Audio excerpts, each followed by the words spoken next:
Hello, all of my methamphetamines. Hope you're feeling pepped up and speedy, because it's time for your Week 11 State of the Beanian address. That's right, this is the 11th week of your Small Beans polyphonic audiovisual experience. I'm sure you probably noticed, or if you didn't, now I'm telling you about it.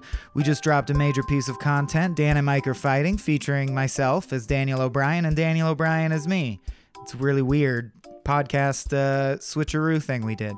Nope, it's just us talking about issues and the demise of Cracked and things like that. So go check that out, and you can expect Daniel to appear in future episodes, probably frame rate initially. For this week's profile in beaniness, I would like to shout out Kelly Citron, super cool bean, who reached out with an offer to donate very generously a massive amount of camera equipment. Kelly, you asked me today via email if all that stuff has arrived yet. No, the first piece did, which was a couple of C-stands, but I think there's more coming, unless you overpaid grossly for a couple of C-stands.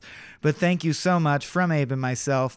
You also asked if we could have a chat. Of course, and let it be known to everyone out there in Beantown that if you donate roughly $700 worth of equipment or cash to Small Beans, we will happily have a medium-length conversation with you on topics of your choosing, so let that be an incentive for you. We do have a lot of new exciting content coming out, so much so that you'll probably notice the schedule get a little loose and wonky in the coming weeks. Case in point, this is last week's episode, so I'll probably do another Extree by the end of this week, because I skipped it last week to let Dan and Mike are fighting have room to breathe. The point is, we're cramming you so full of content that things are going to have to shift around. And we're also still figuring out where our videos are going to land, and we're going to have more videos coming out soon. So the schedule will be flexible and evolving. Please bear with us, and rest assured that we're spending all our time making content for you, because it's basically all we do. So we'll be pumping out a continuous stream of content. I just can't promise far in advance in what order on what day, because man, we got a lot of stuff, a lot of irons in the fire. Speaking of fiery irons and 5-Iron Frenzy, were we speaking of them? One of the exciting things we've launched is our Life Hack series of improv comedy parody YouTubeable sketches. If you haven't seen those, check those out. We're shooting more of those this week. We also are scouting a location tomorrow for Disney Owns You, so that's getting very close to becoming a reality. And last but probably most exciting to all of you, we have our first writers meeting coming up for an as yet unnamed series about friends whose faces you may recognize sitting around discussing pop culture. And no, I'm not saying you'll recognize all the faces and all the faces are the same, but there's going to be healthy overlap, and I think you know what I'm talking about without me going into too much legally actionable detail. Finally, I also want to note that Cool Beans members and basically all members of the Small Beans community are now getting added bonus content and value for your membership. Not only is our Discord live, and if you are a Small Beans member, you are invited to our Discord, which is basically our de facto forums. There's a lot of great people already in there. Abe and I are in there chatting. But first and foremost, you will receive unfettered access to all Small Beans content. Going forward, at least for the time being, there will still be plenty of free content, but as we ramp up and are rolling out more and more and more and more, some of that stuff's going to be behind the paywall. And to that end, specifically for the podcasting content, there is a members-only private podcasting feed so that you can get all the podcast content that you're entitled to. You will not see every podcast episode on our iTunes feed after the paywall takes effect. So please visit patreon.com/smallbeans and check out that RSS pane in the upper right corner to get all of our podcast content. We'll also be posting complete directions for people who might find it a little confusing. I did on the Patreon page very soon that will explain how to access the Discord, how to access the private feed, exactly how much content everyone's getting at each level, all that good stuff. So don't get too bewildered. Head over to the Patreon page, patreon.com/smallbeans, poke around, and I believe you will find that there's more content than you even knew you were entitled to. Okay, let's toss it over to Jonny Papes, the little tiny guy who lives in my pocket and shouts the news at us for another edition of Extree.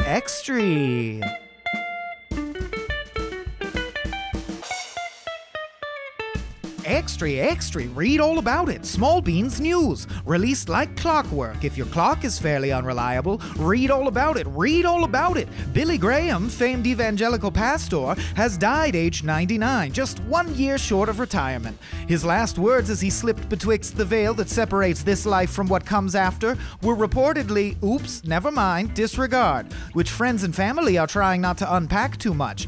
They have asked for the public's thoughts and prayers during this difficult time, but, quote, mostly their thoughts because of some news about the validity of prayer that we're trying not to unpack too much. Extree. Students and young people continue to lead the charge against gun violence, or mental illness or whatever, in America, prompting many adults to wonder if we can in fact just ignore major issues and kids will fix it.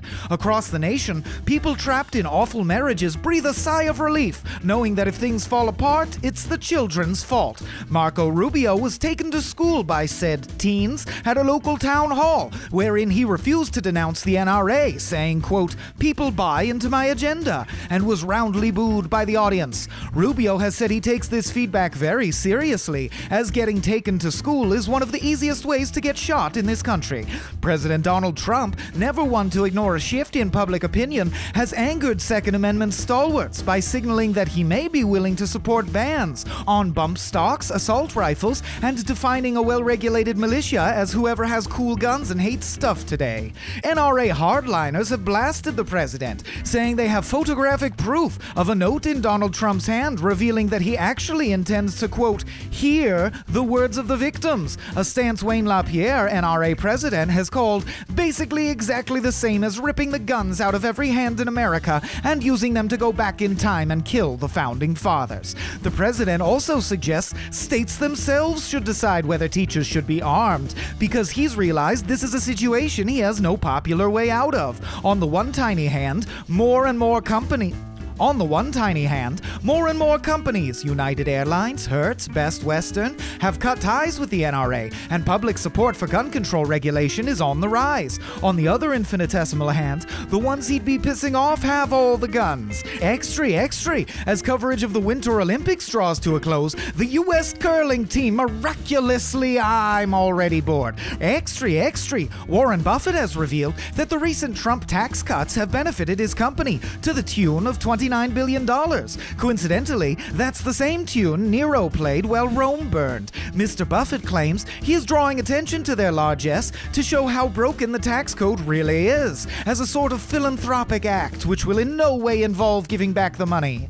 Like returning a lost wallet with all the cash removed to teach you that you shouldn't have lost your wallet like an idiot. Buffett has been candid about the special privileges his wealth affords him and his company, saying the tax plan, which he opposed, delivered us profits that in no way reflect anything we accomplished. And furthermore, quote, it's cray-cray how rich I am now. I go to Red Lobster whenever I want. I don't even have to fuck good before. Berkshire Hathaway, Mr. Buffett's company, is heavily invested in Heinz tomato products, Fruit of the Loom, and Acme Brick Company, hence their new slogan, you'll never catch up, go shit a brick. Extree, a man was tragically killed at his own wedding this week when a wedding gift exploded, immediately backfiring on the cousin who had seconds before tried to weasel in with that one's from all of us. The store at which the couple registered for gifts has apologized, stating, quote, in retrospect, we probably shouldn't even have explosives as an option. Read all about it. Extree. Democratic leaders have released a memo of their unsubstantiated opinions regarding the speciousness of the unsubstantiated opinions released in Devin Nunes's memo,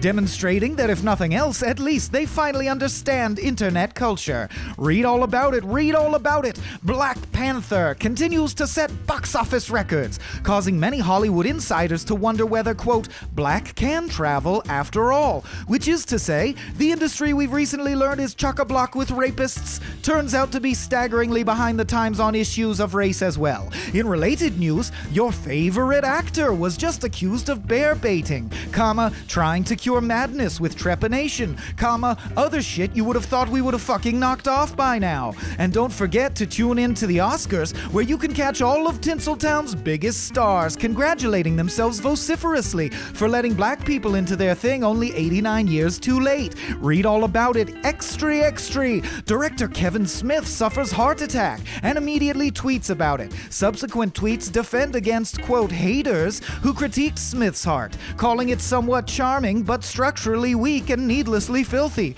Extree, read all about it in Small Beans News. If you think looking at your news app depresses you, you've clearly never known the distilled angst of me shouting news directly into your ear holes in a shrill nasal tenor.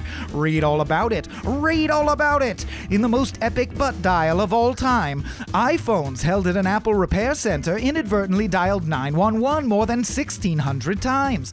Whether this was the work of cyber criminals, a coded attempt to mock the current resident of 1600 Pennsylvania Avenue, or simply a result of failing phone batteries, Apple has assured everyone they will find a way to charge us for it. Police who responded to the scene are now coming under scrutiny for only arresting the black phones, already acquitted. Read all about it. Read all about it. Mac Beggs, a trans wrestler who identifies as male but was forced to compete in the female category, has been booed for excelling at wrestling girls while looking like a guy, which is what he was literally forced to do by the people booing him. Andy Kaufman announces return to wrestling, life, in order to call bullshit, both on this and Jim Carrey generally. Extree, read all about it. This just in. No one agrees on the best way to cook scrambled eggs, and everyone's wrong but you. Extree. Egyptian archaeologists uncover ancient necropolis south of Cairo, releasing a horde of ancient curses and plagues that are in no way worse than anything already going on the surface world.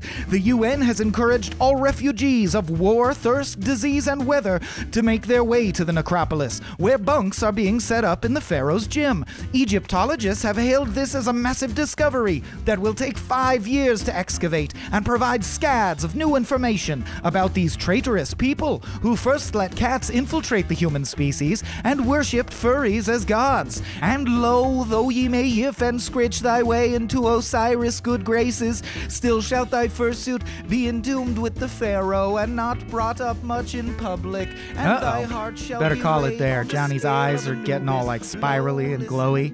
There's like hieroglyphics shooting out of them. Sandstorms rolling in. We're really oh no, wait, Brendan Fraser killed him. We're good. Catch you next time on another Extree. I still miss Brendan Fraser.